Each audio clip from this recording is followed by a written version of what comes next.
Alors, je vais vous montrer comment on utilise de façon très basique un solver et comment on enregistre les différents scénarios.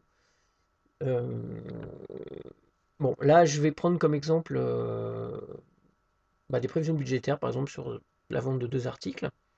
Je me suis fait un premier petit tableau ici en haut à gauche, dans lequel j'ai mes 2 articles avec leur coût produit, le prix de vente que j'en espère, la marge produit unitaire, la marge produit en pourcentage, les unités vendues, donc ça c'est ce que j'en espère également, le chiffre d'affaires qui en découle et la marge dégagée. Donc ça c'est l'ensemble de mes calculs ici par rapport à mes hypothèses.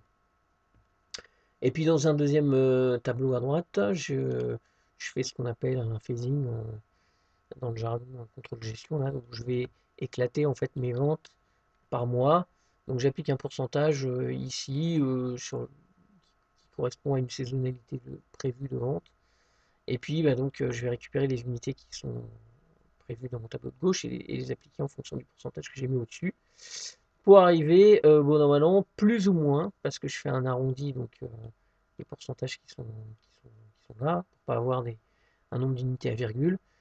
Donc je trouve ici par exemple sur les unités vendues en article 1, 3126 unités, ce qui est à peu près ce que j'avais dans le tableau de gauche, puisque c'était 3125. Et là par exemple, sur le deuxième article, on est également à 2 unités d'écart.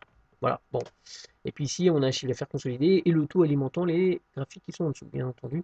Bon, c'est rien d'extraordinaire, mais c'est un tableau de travail de base. Ici, donc, je vais voir, je vous explique comment j'utilise le solver de façon très simple, encore une fois. Et les possibilités d'aller beaucoup plus loin dans l'utilisation de l'outil et dans les prévisions statistiques et les bornes qu'on y met. Mais ce qu'il faut savoir, c'est que le solver va vous permettre d'atteindre une certaine valeur tout en vous permettant de fixer des bornes sur les cellules de façon à ce que les résultats ne soient pas incohérents avec ce que vous avez prévu. Je m'explique. Donc, pour le solver, vous avez dans le ruban ici, dans l'onglet données, un petit encart analyse dans lequel vous avez solver. Si vous ne l'avez pas, il faut aller ici dans le bouton Office, option Excel, vous allez dans les compléments, et normalement dans les compléments d'application inactive, vous allez retrouver votre solver. Alors, il y a un petit gag qui m'est arrivé, c'est que j'ai cherché pendant un petit moment, et il se trouve que l'emplacement, il va se terminer par solver.xlam, et donc moi je ne le trouvais pas, tout simplement parce que le nom est écrit en chinois. Donc ici vous le trouvez, enfin vous allez le trouver ici, vous faites atteindre dans les compléments Excel, et puis vous allez cocher votre nom chinois ici qui correspond au solver, et vous faites OK pour l'installer. Voilà, le mien est coché. Voilà, une fois que c'est fait, donc vous allez dans le solver ici, et on va voir comment, comment on peut l'utiliser. Donc, par exemple, dans mon premier tableau, je me dis que sur mon article 2, la marge est insuffisante et qu'on va probablement me demander de dégager aux environs de 7000 euros de marge. Donc, je vais ici dans mon solver et je vais lui dire que ma valeur cible ici, pour mon article 2, elle est de 7000 euros en changeant les cellules prix de vente. Je laisse mon doigt appuyé sur contrôle et unité vendue. Voilà. Et alors, bon, je vais lui mettre des bornes parce qu'il y a des choses que je veux pas, que je, des contraintes qu'on m'a fixées. C'est que il ne faut pas dépasser les 4000 unités de vente. C'est que mon prix de vente doit être inférieur, donc ici, à 7,30 par exemple. Voilà, et que, bon, après vous pouvez en rajouter par rapport à la marge, etc. Mais sachez que si vous mettez trop de contraintes, parfois il n'y a pas de solution, tout simplement. Si vous lui mettez par exemple que vous voulez 7000 euros de marge, mais pas dépasser les 3,50 €, mais qu'en même temps vous ne voulez pas dépasser non plus les 900 unités vendues dans l'année, il va vous dire qu'il n'y a pas de solution. Et une fois que c'est fini, vous faites résoudre et vous voyez qu'il vous propose, donc je vais garder la solution, vous voyez qu'il vous propose une solution à 7,30 €, donc c'est le prix de vente maximal qu'on avait fixé, et 1892 unités vendues. Voilà. Euh, alors, on aurait pu, dans le solver, dire, bah tiens, par exemple, je fais sauter la contrainte du prix de vente. Je sais que je peux produire 2500 unités, donc on va lui dire carrément, on met 2500 unités, enfin même si on peut le mettre à la main dans le tableau. Et puis voilà, 2500 unités, voilà. Donc il va, en fait, il va nous caler le prix, voilà. Ouais, il nous a calé le prix sur ce qui nous permet d'atteindre 7000 € de marge avec 2500 unités vendues. Donc le prix de vente, c'est 6,40. En fait, c'est simple, vous n'avez pas à tout recalculer. Le solver va vous aider en fait à déterminer les bons résultats. Donc le prix c'est 6,40. Vous voyez que j'ai une marge qui forcément a baissé puisque j'étais à 7,30 tout à l'heure. Et avec 2500 unités vendues, j'obtiens mes 7000 € de marge. Bref, tous les tableaux qui sont là se modifient en conséquence, bien entendu. Donc, ensuite, il y a une deuxième chose pour laquelle peut vous servir le solver, c'est cette partie ici de saisonnalité. Par exemple, ici, j'ai une saisonnalité avec 15%, enfin 45% des ventes qui se situent sur juin, juillet, août. Il se trouve qu'en fait, mon produit, c'est plutôt un produit de fin d'année. Et donc, je vais aller modifier les données ici. Donc, la valeur cible ici, c'est 100%. Donc, pour ma saisonnalité article 1.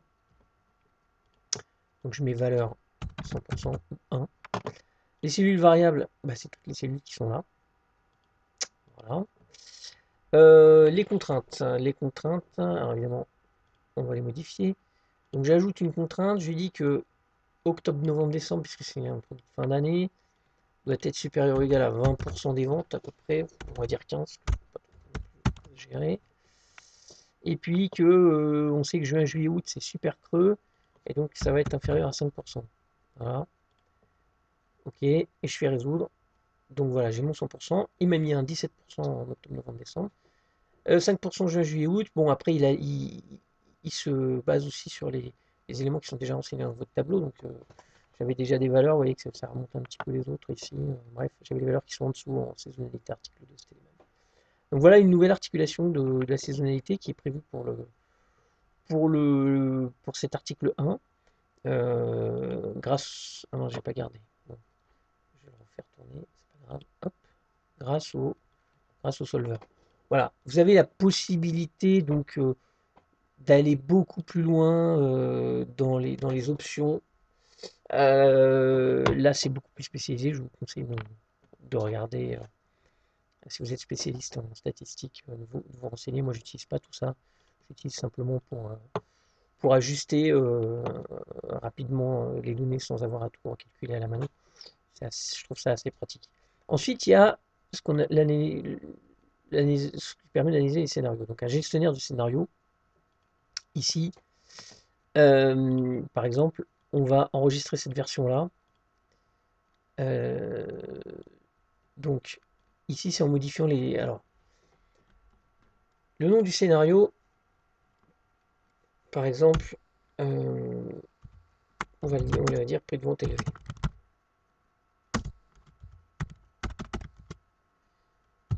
Ici, les cellules à modifier, c'est mes cellules prix de vente. D'accord. Et puis, donc je vais lui dire, par exemple, un scénario élevé, je vais les mettre à 7,50, le premier. Le deuxième, il est à 9,50, donc voilà. C'est un premier scénario. J'ajoute un deuxième scénario. Prix de vente faible. Toujours sur mes cellules E9F9. Donc là, je vais lui dire, le premier c'est 3,50. Le deuxième, c'est, on va dire, 4,90. Ok. J'ajoute un nouveau scénario.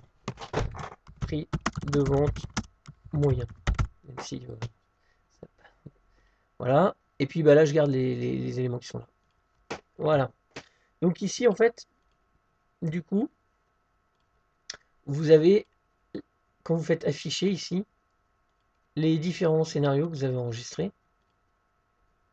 D'accord? Alors, avec, bien entendu, l'ensemble des données qui se modifient ici. Et quand vous fermez, vous voyez que les graphiques qui ne se rafraîchissent pas au moment où vous êtes dans le gestionnaire scénario, apparaissent quand même avec les modifications que vous leur avez fixées. Donc ici, si je me mets en prix de vente moyen, je fais afficher. Vous voyez, toutes les données ont été modifiées, mais pas mon tableau. Mais quand je fais fermer, voilà, mon graphique, lui, c'est bien modifié. Donc ça vous permet de garder en mémoire plusieurs scénarios, on dit même, et puis de les ressortir éventuellement pour pouvoir les présenter sans avoir à enregistrer 5-6 feuilles différentes dans, dans votre fichier. Voilà, je crois que j'ai fait le tour de la question. Encore une fois, c'est assez basique, mais c'est simplement pour vous donner un aperçu de ce qu'on peut faire donc avec ces deux fonctions là qui sont le solver et le gestionnaire de scénario. Voilà, merci et bonne journée.